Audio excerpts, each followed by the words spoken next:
el asiento del íntimo. Entonces el Cristo se une con el íntimo y se forma lo que llamamos el Cristo íntimo. Ese Cristo íntimo nace en ese momento como un pequeño niño que luego se deposita en el corazón de cada uno de nosotros.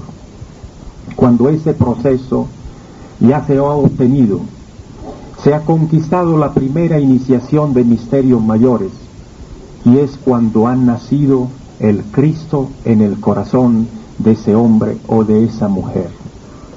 Esa es la Navidad. Ahí es cuando nació el Cristo íntimo en cada uno de nosotros. Que puede ser que sea un 24 de diciembre que eso ocurra, pero también puede ser que sea un 5 de mayo o un 3 de diciembre o cualquier fecha. La Navidad en el corazón de cada uno de nosotros no se sabe cuándo llega, porque todo depende de los procesos internos y del trabajo que cada uno de nosotros logremos hacer. Entonces, queridos hermanos, esa es la base, esa es la verdadera Navidad. Pero para que se logre esa Navidad, tenemos que observar ese cuadro que miramos allá, donde vemos un hombre y una mujer que se llevan por la mano. Ese hombre y esa mujer son precisamente una pareja de personas serias que de verdad están haciendo un trabajo alquímico bien hecho. Pero vemos en el medio de ellos que pasa un río, una quebrada de aguas cristalinas. Esa agua cristalina es la base de nuestro trabajo. Es lo que llamamos el mercurio de la gran obra. Ese mercurio es la energía sexual que existe en cada varón como en cada mujer. Ninguno, hombre o mujer, que estamos dentro de la gnosis y que hemos jurado fidelidad a nuestro ser, que hemos jurado buscar la verdad a costa de lo que fuera, de que nosotros que nos hemos comprometido ante nuestro ser y ante Dios y ante la venerable logia blanca a realizar la obra, todos nosotros tenemos el sagrado deber de trabajar con las aguas de nuestra constitución interna, que es la energía sexual. Ustedes tienen que perdonarnos, hermanos, si tal vez hoy vamos a hablar un poco en forma escueta de estos misterios. Pero a nosotros nos da tristeza cuando vamos a algún lumicial y escuchamos, como nos ocurrió en una oportunidad, a un señor que tenía 5 años en la gnosis, un hombre casado, y que cuando se empezó a hablar algo de alquimia, él se paró y preguntó: pero nosotros podemos practicar ese tipo de cosas. Y ese señor tenía 5 años en la gnosis.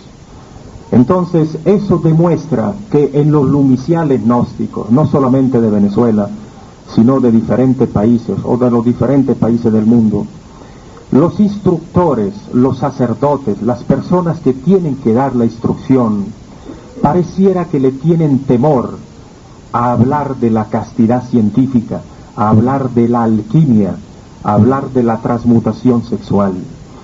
Y el maestro Samael, el quinto de los 7, vino precisamente a entregar esa enseñanza, a enseñar la enseñanza del nacimiento segundo, que se fundamenta precisamente en la alquimia sexual. Hay personas que todavía están en la gnosis y tienen temor de esa palabra, alquimia sexual.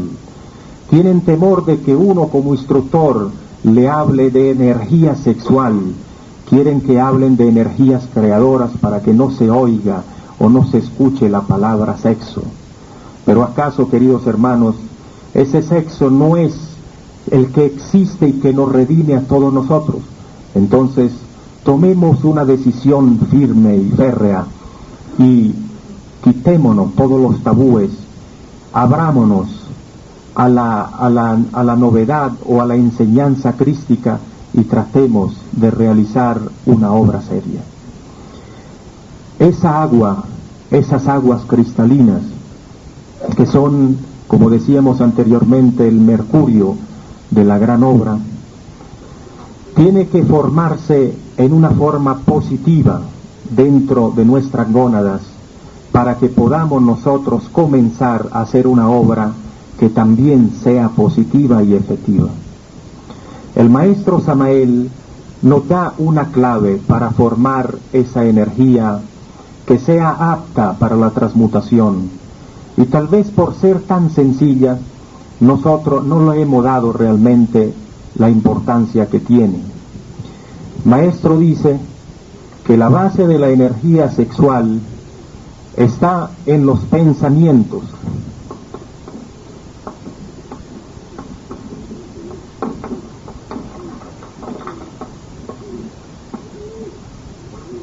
En la respiración,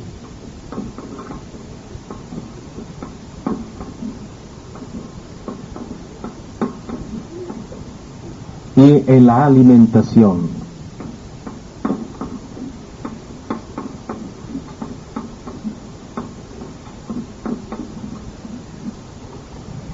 Esto lo hemos escuchado en primera cámara muchísimas veces y tal vez también muchas veces en segunda cámara, pero tal vez no le hemos dado el sentido preciso y extraordinario que eso tiene. La energía sexual, queridos hermanos, la calidad de la energía sexual depende sobre todo de estos tres factores, de los pensamientos. Es indudable que un estudiante gnóstico que viene de la calle, que ha sido una persona externa, que ha estado acostumbrado a la vida mundana, como todo lo hemos sido, llega a la gnosis y de la noche a la mañana quiere realizar un acto sexual de trascendencia como el arcano AZF. Eso es imposible, hermanos. Eso es simplemente caerse a mentira. Ahí cualquiera falla. En estos momentos nos acordamos de la Odisea, ese famoso poema escrito por Homero, el escritor griego. Él nos dice en la Odisea de que Ulises, que había estado, perdonen la persona que no conocen el poema porque es muy largo para poderlo sintetizar en pocos instantes, pero ese Ulises fue condenado por los dioses, por ciertas razones, a que él divagara por el mundo por 10 años, y mientras tanto él tuvo que abandonar a su esposa, que era una reina, y en esos viajes ese hombre sufrió de todo tipo de cosas impresionantes. Bueno, como la reina había quedado sola, habían muchos príncipes de esa ciudad o de esa localidad que la pretendían a la reina, que querían casarse con ella para transformarse ellos, los príncipes, en reyes y poder dominar esa zona.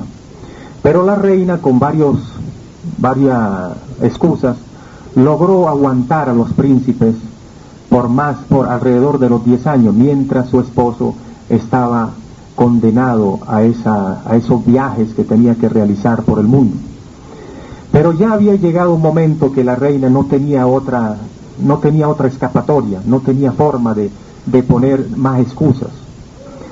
Entonces ella consiguió un arco que era de su esposo, del rey, de Ulises. Era un arco muy fuerte, muy duro de poder utilizar con la flecha. Ese arco había estado muchos años sin uso y por lo tanto se había vuelto aún más duro. Entonces les dijo en una reunión con todos los príncipes que la pretendían, que el que de ellos fuera capaz de disparar una flecha con ese arco y hacer ¿cómo se dice? El centro, hacer el blanco en un círculo, ese hombre se hubiese casado con esa reina.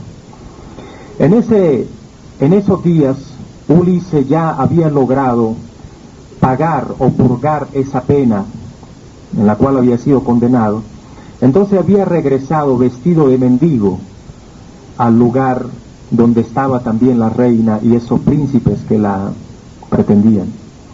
Entonces él entró al palacio como mendigo, vestido con harapos, y él asistió al momento en el cual se iba a hacer esa, ¿cómo se le llama? Competencia, perdone, yo en los nombres no los conozco muy bien. Bueno, entonces claro, ahí se peleaban los príncipes. No, primero yo, porque todo el mundo creía que eso era muy sencillo, ¿no? Disparar un arco, eso es muy fácil. Entonces bueno, llegó uno, ahí se pelearon, el más fuerte de todo agarró el arco, puso la flecha y trató de disparar eso y no pudo moverlo ni siquiera 1 milímetro, porque era, repito, sumamente duro de poderlo utilizar. Y así fueron pasando sucesivamente todos los príncipes, pero ninguno de ellos logró disparar una flecha, ninguno. La reina, por supuesto, estaba contenta, porque así podía aguantar más la situación y esperar a su esposo, porque ella era fiel a su esposo. Resulta que el mendigo, que era Ulises, que era el rey verdadero y el esposo de la reina, él pidió en el medio de las carcajadas de todos los príncipes que se le permitiera a él también probar con eso. Por supuesto todo el mundo se reía y dice, un mendigo, ¿qué va a hacer un mendigo si no fuimos capaces nosotros que somos los príncipes? ¿Qué va a hacer este señor? Pero entonces, para reírse más todavía y para burlarse del hombre, los príncipes dijeron, bueno, vamos a darle la oportunidad a este señor. Entonces el mendigo agarró el arco, lo llevó donde estaba la chimenea encendida con fuego, agarró aceite y empezó a pasarle el aceite por la parte del arco, por la cuerda. Entonces después lo calentó en el fuego, o sea, preparó el arco. Después de que lo preparó, que ya estaba más dúctil ese arco, entonces agarró la flecha y la disparó con elegancia y con mucha estilo y precisión, y hizo blanco. Cuando ya hizo blanco, entre la sorpresa de todos los príncipes, se quitó los harapos o los trajes de mendigo y apareció vestido con una vestimenta de oro, y se identificó como el verdadero rey, y sacó la espada y mató a todos los príncipes que estaban allí, y se volvió a unir a su esposa. Es un cuento, hermanos, pero eso mismo es lo que le ocurre a cada uno de nosotros, a cada iniciado o a cada aspirante a ser iniciado.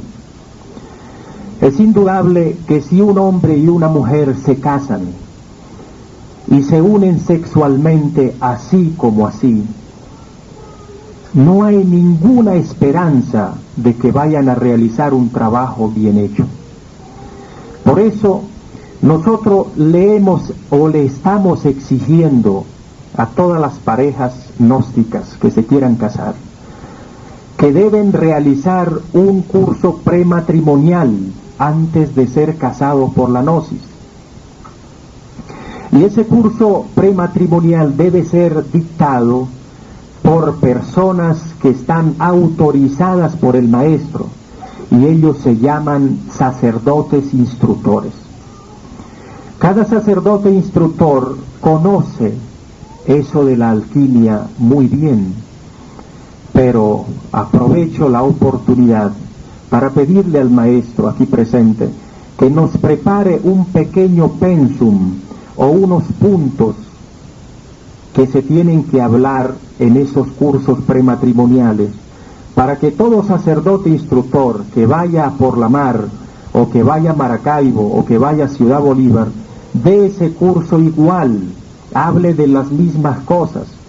Porque si yo tengo mis conceptos, voy a hablar de una cosa o de ciertas cosas a una pareja, pero mi compañero también instructor puede ir a otro lugar y no hablar exactamente de los mismos puntos que yo hablo, sino de otros puntos, y lo ideal sería que eso se uniformara.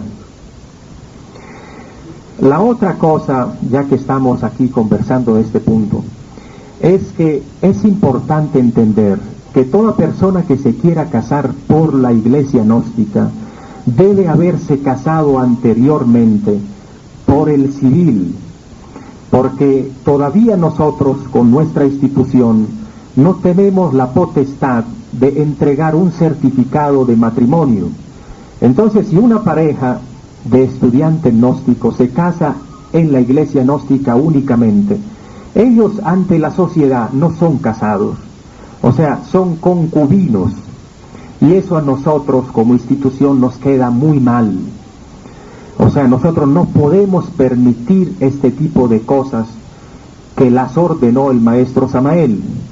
Entonces, eso es simplemente para que cada uno de ustedes conozca ese tipo de principio que tenemos en la iglesia gnóstica. Siguiendo con el discurso que estábamos diciendo, para nosotros entonces lograr realizar un acto sexual o alquímico en una forma idónea, debemos primero prepararnos. Cuando una pareja se casa,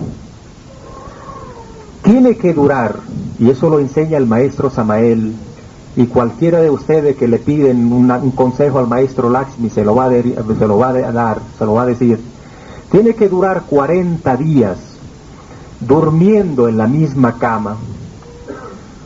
Yo creo que aquí hay niños y eso, pero esos niños van a crecer y se van a volver adultos, y los jovencitos son los que más cometen errores. Entonces yo sinceramente no me siento con pena de hablarles claro cómo son las cosas, porque es preferible hablarles claro hoy y no que mañana vengan a decirnos que nunca se le ha hablado de eso. Entonces, esa pareja de estudiantes gnósticos recién casados, antes de irse desenfrenadamente a realizar un trabajo sexual como lo hace Raimundo todo el mundo, tiene el deber de realizar la práctica dhyana, que se llama durar 40 días durmiendo en una misma cama, desnudos, donde ellos se pueden acariciar y besar, pero no debe haber ningún tipo de relación sexual, o sea, no debe haber compenetración sexual entre esa pareja. 20 días debe dormir el varón al lado derecho de la mujer, los otros 20 días al lado izquierdo de la mujer. Todos ustedes o la mayoría podrán decir, pero uno joven con el fuego que le llega a la cabeza, uno no es capaz de aguantarse eso. Si uno no es capaz de aguantarse eso, no sirve para gnóstico, hermanos, porque el gnóstico debe ser casto. El gnóstico debe aprender a dominar los impulsos sexuales, si no, no progresa en el camino iniciático. O sea, quedamos siendo como una institución, en el caso que no hagamos la cosa bien, como lo son los testigos de Jehová, los evangélicos, los mormones, los rosacruces, los metafísicos, etcétera, etcétera, que ellos también se reúnen igual que nosotros. Ellos también hacen prácticas, ellos hacen meditación, etcétera, etcétera, pero no salen de ese nivel iniciático. No se pueden regenerar, porque la única forma de regeneración que existe en la tierra se llama transmutación sexual. En eso no hay duda, y sobre todo si nosotros creemos en las enseñanzas dadas por el maestro Samael, tenemos que aceptar que eso es así.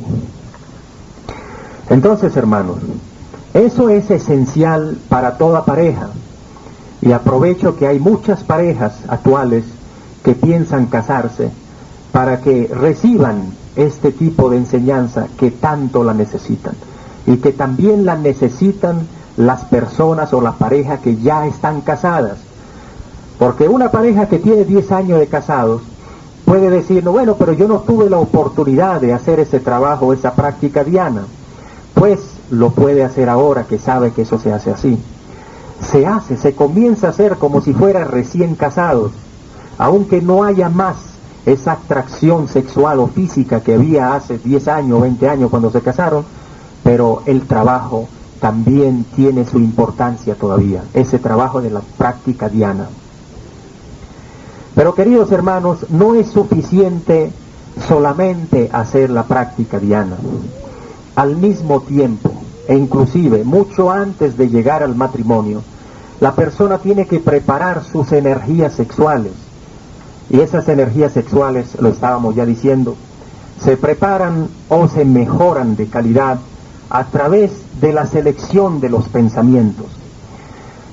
Una persona que a diario, un hombre por ejemplo, sigue pensando como un externo en otras mujeres, en otros placeres, en fantasías, en tonterías, indudablemente ese tipo de vibración mental que la persona está pensando se plasma en sus propias energías sexuales, se adhieren a su energía sexual y de esa misma calidad va a ser ese tipo de semilla.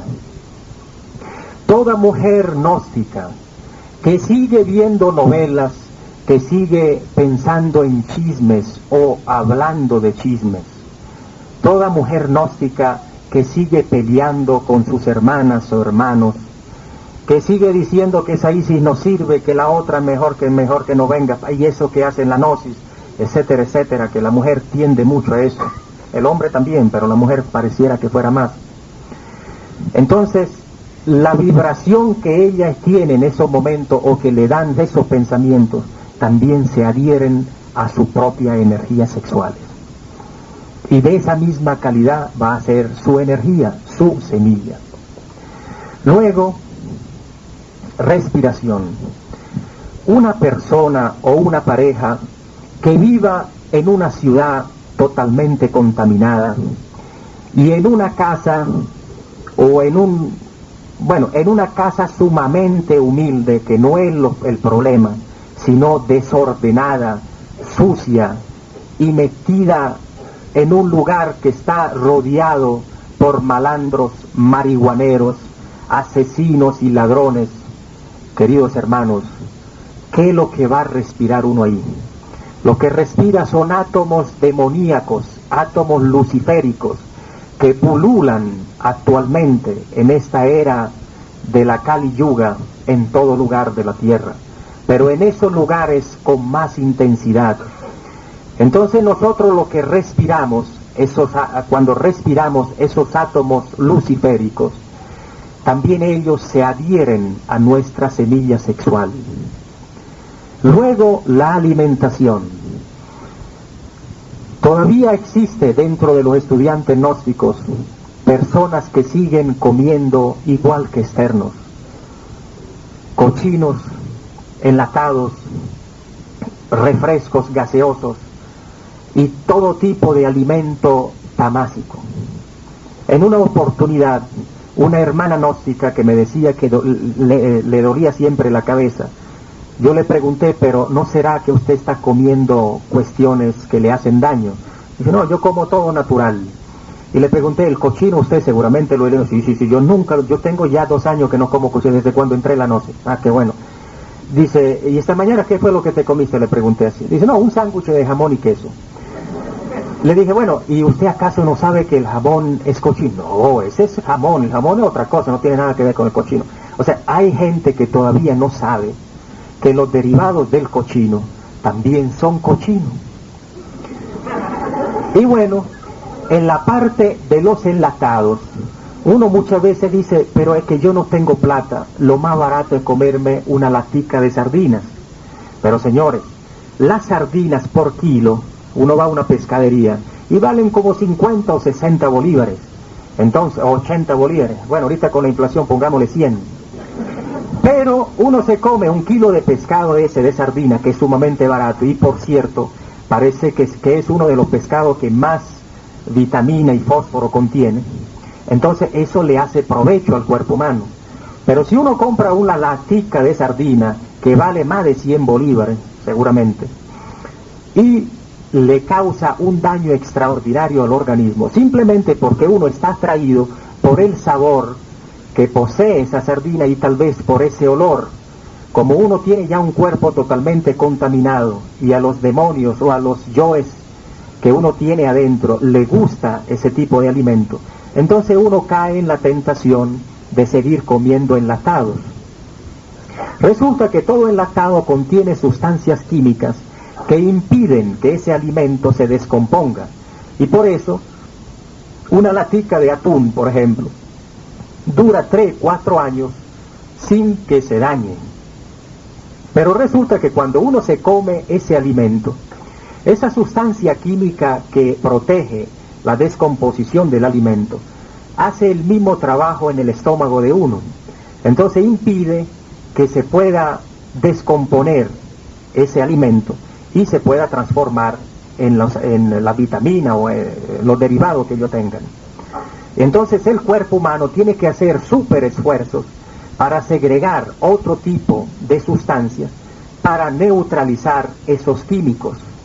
Y todas esas sustancias que se forman envenenan lentamente nuestra sangre, que es el fluido de la vida que existe en cada uno de nosotros y que le da la fortaleza a ese organismo físico que uno debe tener en perfectas condiciones si es que de verdad uno quiere hacer la obra del Padre. La obra la debe realizar el Padre, pero Él necesita de la materia para poderlo hacer. Y la materia es nuestro organismo físico, este cuerpo que nosotros poseemos. Sin esto, el Padre, aun siendo un rey, aun siendo un maestro trascendido, inmortal, no puede hacer nada. Así pues, imagínense ustedes la importancia, queridos hermanos, de este organismo físico que nosotros poseemos. Sin cuerpo físico no se hace la obra, porque si no fuera así, todo maestro haría su obra fácilmente, haciéndolo con un cuerpo astral y en un mundo astral donde no hay los peligros que existen en este mundo tridimensional. Por eso la importancia de cuidar nuestro organismo físico. Pero como decíamos anteriormente, hermanos, si una persona, un estudiante gnóstico, sigue, como decíamos anteriormente, pensando negativamente, respirando sustancias o átomos demoníacos, y sigue alimentándose como persona externa, la energía que se produce, la semilla que se produce en uno, es tan negativa que la inteligencia que existe en esos átomos es también negativa y demoníaca. Y ella quiere salirse de ese lugar donde está depositada. Y por eso es la facilidad con la cual todos los varones tienen poluciones nocturnas. Y por eso es la dificultad que tiene todo varón cuando se une sexualmente con su mujer, que pierde la energía. La pierde porque esa energía, primero que todo, no ha sido preparada idóneamente para que sea transmutada en los cuerpos solares existenciales del ser, que tienen que ver ya con átomos crísticos.